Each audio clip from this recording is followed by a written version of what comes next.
مزمل صاحب، آپ کے لیے یہ چھمبے کی بانس ڈویژن کی جانب سے یہ ریلیز، یہ ڈاکیومنٹ نہ ہونا اور آپ کی حکومت کے لیے 3 بڑے اگر جو رکاوٹیں یا چیلنجز جاننا چاہیں وہ اس وقت آپ کیا سمجھتے ہیں؟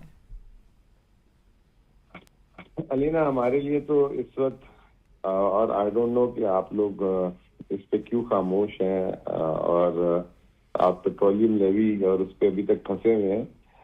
گندم کی قیمتیں آپ کو پتہ ہے آج کراچی میں تقریباً 12,000 روپے 1 کے جی اور 100 کے جی ہو گیا اس کا ریٹ.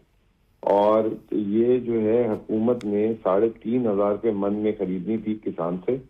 وہ بیچارے کو بھی پتہ نہیں ریٹ ملا کہ نہیں ملا. ابھی 4 مہینے نہیں ہوئے فصل کو آئے ہوئے اور اس وقت گندم کا ریٹ جو ہے 12,000 روپے کے قریب پہنچ چکا ہے. اور ایک سیریس کرائسس آیا ہوا ہے. نہ پنجاب حکومت نہ سندھ حکومت جو ہر سال اپنے لیے کچھ ذخائر کے لیے گندم خریدتی تھی وہ بری طرح ناکام ہو چکی بھی ہے. اور یہ کوئی پوچھ ہی نہیں رہا, کوئی سوال ہی نہیں کر رہا. یہ اتنا بڑا پینک ہوا ہوا ہے صوبوں میں, وفاق میں. اور یہ میں نے آج ایک صرف جو ہے نا فلار مل والے سے بات کی. میں نے اس سے یہ کہا, اور آپ کو پتہ ہے کراچی میں اس نے بتایا کہ سندھ نے جو ہے بلوچستان کی آٹے کی تفصیل روک دی ہے اس پینک پہ. اور بلوچستان سے چھوڑیں جو کراچی کے ساتھ بالکل ہب لگتا ہے, آپ بھی کراچی کافی رہی ہیں, آپ کو پتا ہوگا بالکل ہب ساتھ ہی لگتا ہے. ہب میں بھی آج آٹا نہیں جانے دیا گیا.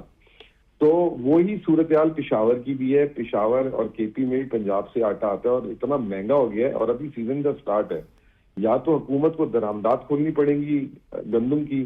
اور میرا ایک سوال ہے اس میں, سوال یہ ہے کہ اگر حکومت کہہ رہی ہے کہ 2,70,00,000 میٹرک ٹن اس ملک میں پیدا ہوئی اور پنجاب میں 2,20,00,000 گندم اس سال پیداوار ہوئی ہے, جو اکنامک سروے پہ جس پہ گروتھ دکھائی ہے, وہ پھر گندم گئی کدھر, ملک میں ہے کس جگہ پہ؟ کیا یہ جعلی نمبر دکھائے گئے ہیں؟ پنجاب, کیونکہ پنجاب از اے میجر پروڈیوسر آف ویٹ. اور مجھے اچھی طرح یاد ہے مراد علی شاہ صاحب وزیر اعظم صاحب کے اجلاس میں کہتے تھے کہ اس سال میری گندم کی بمپر کراپ آئی ہے. تو وہ بمپر کراپ گئی کدھر؟ تو یہ اتنا بڑا ایشو بن رہا ہے. تو اگر آپ مجھ سے پوچھیں, نمبر 1 پہ یہ ایشو ہے. نمبر 2 پہ اس وقت ملک میں شدید گرمی ہے, ایکسٹینسو ہیٹ ہے, اور جس طریقے سے لوڈ شیڈنگ ہو رہی ہے. ابھی میں خود آپ کے ساتھ زوم پہ بیٹھنا تھا مجھے, میں جو ہوں اس وقت اندھیرے میں بیٹھا ہوا ہوں. تو وہ جو ہے دوسرا بڑا کرائسس ہے.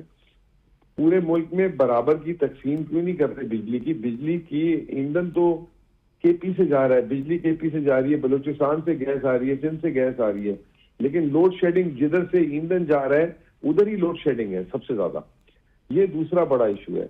اور تیسرا بڑا ایشو یہ ہے کہ یہ جو اس وقت جو ہماری جو معیشت, جو یہ 5واں بجٹ دے دیا ہے, رانا صاحب 5ویں بجٹ میں بھی بیٹھ کے کہہ رہے ہیں وہ وار ہو گئی, وہ فلڈ آ گئے, اس وجہ سے معیشت میں جو ہے وہ تھوڑی سی سست روی ہے اور ٹیکس کا ٹارگٹ ریوائز کرنا پڑا.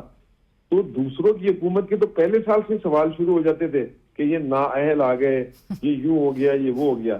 اور ان کے 5 سال بھی گزر گئے اور ان کو جو ہے وہ بالکل کوئی احساس ہی نہیں ہو رہا. تو یہ 3-4 بڑے برننگ ایشوز ہیں. اور میں آپ کو بتا رہا ہوں, آپ ذرا آپ لوگوں سے بات کریں, یہ آٹے کا کرائسس اتنا بڑا ہو گیا, اس کو میڈیا پہ چلنے نہیں دیا جا رہا. رائٹ.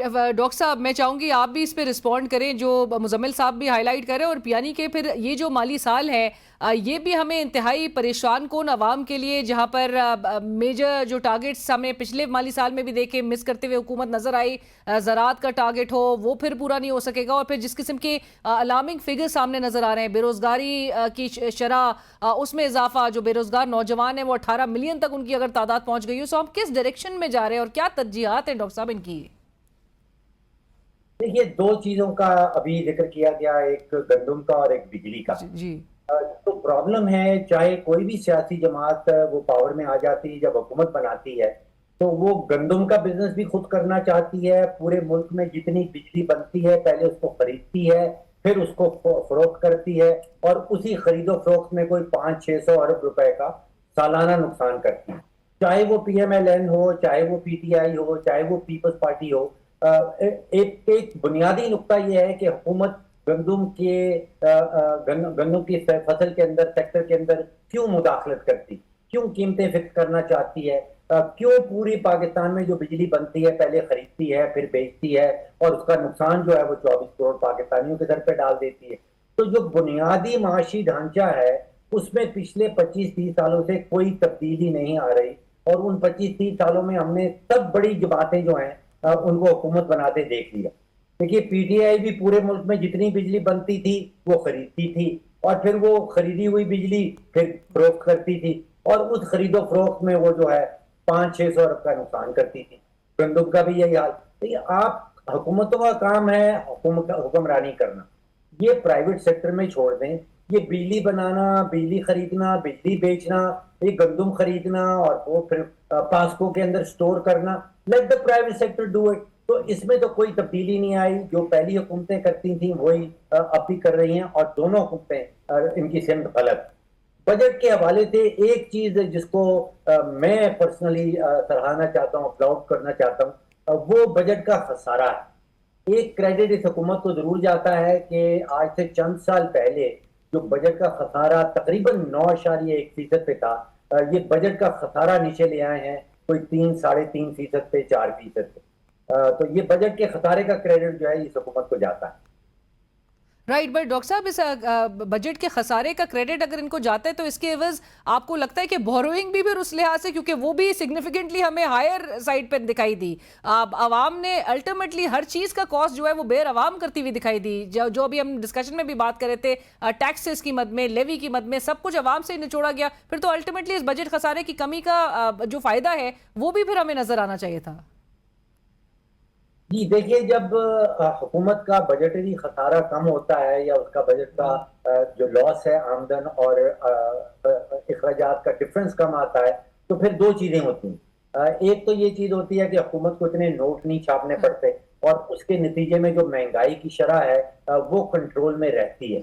اب دیکھیے کہ آج سے 3.5-4 سال پہلے ہم کوئی 35 سے 36% کی جو مہنگائی کی شرح ہے وہاں سے یہ ملک گزر کے آیا ہے۔ اب سوچئے کہ آگ کا دریا تھا، اب جو لیٹسٹ فگر آ رہی ہیں وہ 11% پہ آ رہی ہیں، جو سال کا تخمینہ لگایا گیا ہے وہ شاید 8.2% پہ ہے۔ تو مہنگائی کی شرح جو کنٹرول میں آئی ہے وہ ایک نتیجہ ہوتی ہے بجٹ کا خسارہ جب نیچے آتا ہے۔ دوسرا فائدہ ہوتا ہے پرائیویٹ سیکٹر کو، جو کہ ان کو لونز کی فراہمی جو ہے بینکوں سے وہ مقابلتاً زیادہ اویلیبلٹی ہو جاتی ہے، کیونکہ حکومت کا بجٹ کا خسارہ جو ہے وہ نیچے آتا ہے۔ تو یہ دو فائدے تو سامنے آئے ہیں، بجٹ کا خسارہ یقینی طور پہ نیچے آیا ہے، جو مہنگائی کی شرح یقینی طور پہ نیچے آئی ہے۔ جو اب میجر پرابلم ہے جہاں پہ میں ایگری کرتا ہوں مزمل صاحب سے، وہ قوت خرید کا ہے۔